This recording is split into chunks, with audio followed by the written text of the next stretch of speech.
दुनिया चले ना श्री राम के बिना, ये बहुत ही सुंदर भजन श्री राम और हनुमान जी की भक्ति का अटूट संबंध बताने वाला ये बहुत ही खूबसूरत भजन है।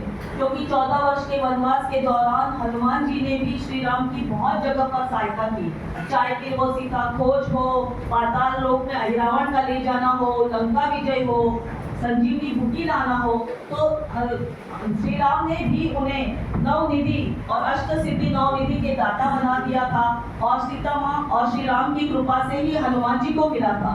तो श्री राम जी और हनुमान जी कैसे आदर्श भगवान और भक्त है, इसका एक छोटा सा प्रसंग है कि जब लंका विजय के बाद जब सभी लोग श्री राम के साथ अयोध्या लौटे, और इसीलिए तो 14 वर्ष के वनवास के बाद वे अयोध्या लौटे, इसीलिए हम शुभ दीपावली मनाते हैं उनकी विजय गाथा के लिए। तो श्री राम ने कहा कि सभी वानर सेना, सुग्रीव, हनुमान जी सब लोग मेरे साथ अयोध्या आएंगे, क्योंकि श्री राम चाहते थे कि उनका उचित मान सम्मान हो, उनका उचित सत्कार हो और बड़े भोजन का समारोह का आयोजन करना हो।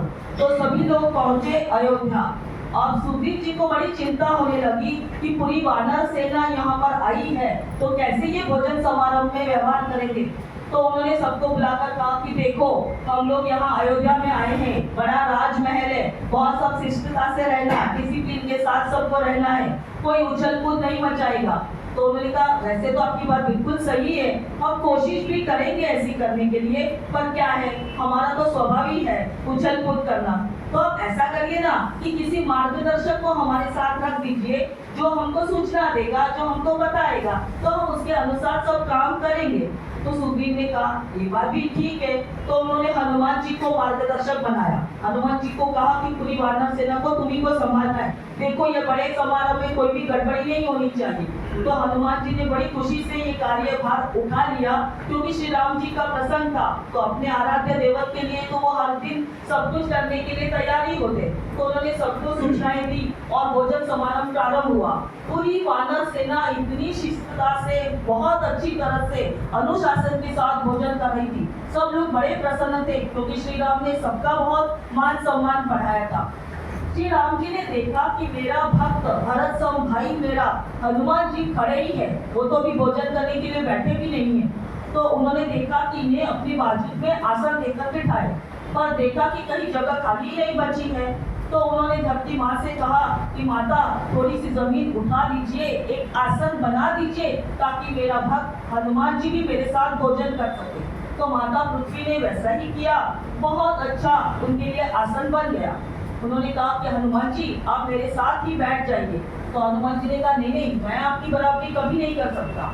तो श्री राम ने कहा कि तुम्हें मेरा आदेश है, तुम्हें मेरे बाजू में ही बैठना होगा और भोजन करना होगा। अब बेचारे हनुमान जी क्या करते, तो वो उनके बाजू में निकट बैठ गए।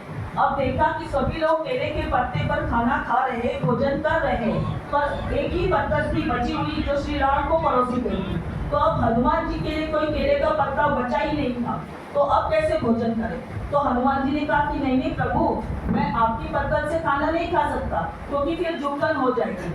तो श्री राम ने कहा इसका भी मैं उपाय कर ही देता हूँ। तो श्री राम ने अपनी मध्यमा उंगली से केले के पत्ते पर एक मध्यम रेखा खींच दी, इसीलिए आज भी केले का पत्ता जुड़ा हुआ भी है और अखंड भी है और दो भागों में बटा हुआ भी है।